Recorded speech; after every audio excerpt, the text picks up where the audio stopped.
Hello दोस्तों, आज मैं आपको एक कहानी सुनाने जा रही हूँ जिस कहानी का नाम है जादुई कुर्ता। सिमरन और सुरेश दो अच्छे मित्र हैं। दोनों ही शहर में रहा करते थे तथा दोनों का घर एक दूसरे के पास में ही था।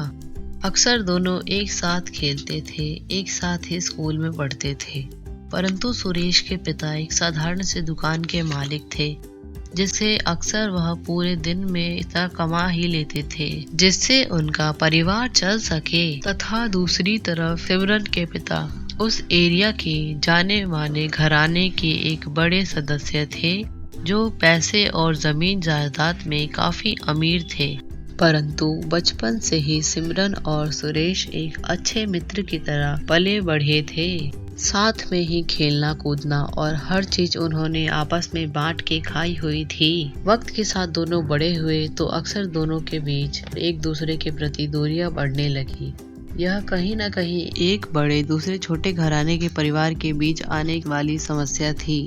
परंतु दोनों का एक दूसरे के प्रति लगाव होने के कारण अक्सर वह एक दूसरे के लिए ज्यादा से ज्यादा टाइम निकाल लिया करते थे। ठीक इसी प्रकार सिमरन के घर में उसकी बुआ रहती थी, जो कि हर बात पर सिमरन को रोका टोका करती थी।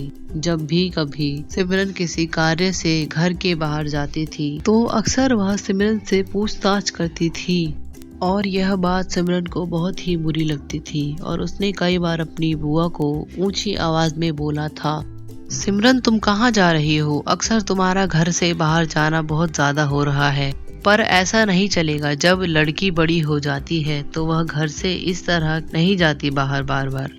बुआ जी, मैं स्कूल के कार्य से पास के सहेली के घर जा रही हूँ, तो तुम उसे भी अपने घर बुला सकती हो। हर वक्त तुम्हें कोई ना कोई बहाना चाहिए होता है बाहर जाने के लिए। पता नहीं इसको इतनी क्या जरूरत पड़ जाती है। सिमरन गुस्से में बोलती है, बुआ जी, आप हर वक्त मुझ पर शक करती रहती है। आपको मुझसे दिक्कत है क्या? जब कोई कार्य होगा तो मैं किसी के पास जाऊंगी ना कि वह खुद मेरे पास मेरी समस्या दूर करने के लिए आएंगे। इतना बोलकर वह गेट पटकते हुए घर से बाहर निकल जाती है। तभी सिमरन घर से जा रही होती है तो सामने सुरेश दिखता है। अरे सुरेश, तुम कहाँ जा रहे हो? सिमरन, अक्सर मैं स्कूल के कार्य से तुम्हारे पास ही आ रहा था। मुझे बहुत जरूरत थी, परंतु मेरी इंग्लिश की कॉपी मेरे पास नहीं थी। मुझे लगा क्या पता वो तुम्हारे पास हो। हाँ, तुमने अपनी इंग्लिश की कॉपी स्कूल में ही छोड़ दी थी और उस वक्त मेरे बैग में चली आई थी। वही लेकर मैं तुम्हारे पास आ रही थी। तुम्हारा मूड इतना खराब क्यों है? अरे मत पूछो, मेरे घर में तो मेरी बुआ हर वक्त मेरे पीछे हाथ धोकर पड़ी रहती है।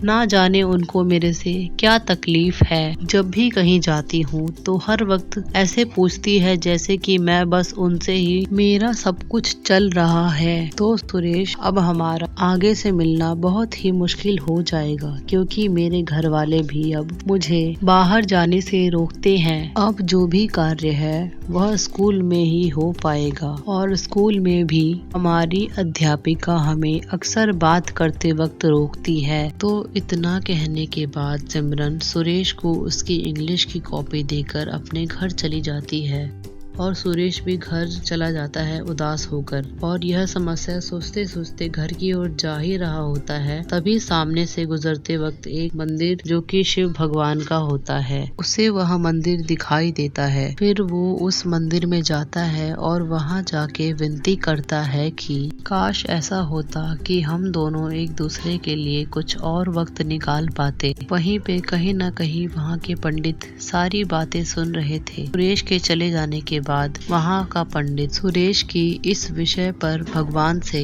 विनती करता है। जब सुरेश घर जा ही रहा होता है तो उसे एक कुर्ते का डब्बा रोड पर गिरा हुआ मिलता है और उस कुर्ते के बक्से में से आवाज आती है। कुछ चेतावनी दी गई होती है कि तुम इसे बहुत ज्यादा यूज करोगे तो तुम्हारे लिए यह हानिकारक हो जाएगी। तुम्हें इसे सिर्फ अपने सच्चे कार्यों के लिए ही प्रयोग करना होगा। अगर तुम इसका गलत प्रयोग करोगे तो तुम्हारे लिए यह नुकसानदायक हो सकती है। ऐसा सुनते ही रमेश वह बॉक्स लेकर घर चला जाता है। उस कुर्ते की चेतावनी के अनुसार अक्सर जब भी उसे सिमरन से मिलना होता था तो वह कुर्ता पहनता था और अदृश्य होकर उसके घर जाकर मिलकर आता था। इस तरह से उन्होंने एक समय निश्चित बांध रखा था जिस पर अक्सर वह उसके घर जाकर मिल आया करता था। एक दिन इसी प्रकार सिमरन की बुआ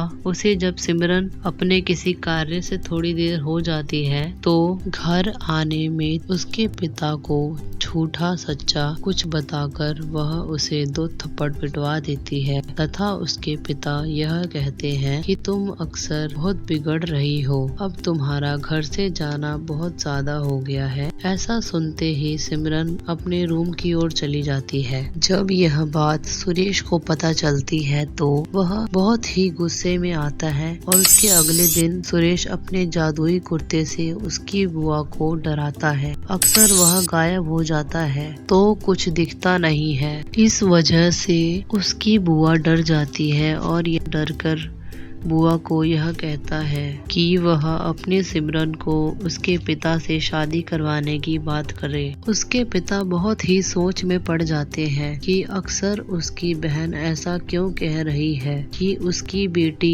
एक गरीब घर में शादी करने के लिए, परंतु सिमरन की बुआ उसके पिता को विश्वास दिलाती है कि एक काली छाया है जिसका छुटकारा इसी प्रकार से हो सकता है। और इस तरह से कुछ समय बाद सिमरन के पिता सुरेश के पिता से रिश्ते की बात करने जाते हैं और कुछ समय बाद उन दोनों की शादी फिक्स कर दी जाती है। यह बात कोई नहीं जानता था कि यह एक जादुई कुर्ते का कमाल है। इस शादी के पूरे हो जाने के बाद सिमरन और सुरेश अपने उसी घर में अच्छी खुशहाल जिंदगी जी रहे होते हैं और अब सुरेश उस कुर्ते का भी प्रयोग नहीं करता है और वह कुर्ता अब गायब हो जाता है। तो आपने देखा दोस्तों जादुई कुर्ते की कहानी। अगर आपको हमारी कहानी पसंद आती है तो इसे लाइक करें और हमारी आगे और आने वाली वीडियोस को देखने के लिए सब्सक्राइब भी कर लें और हमें कमेंट करके ज़रूर बताएं कि आपको हमारी कहानी कैसी लगी।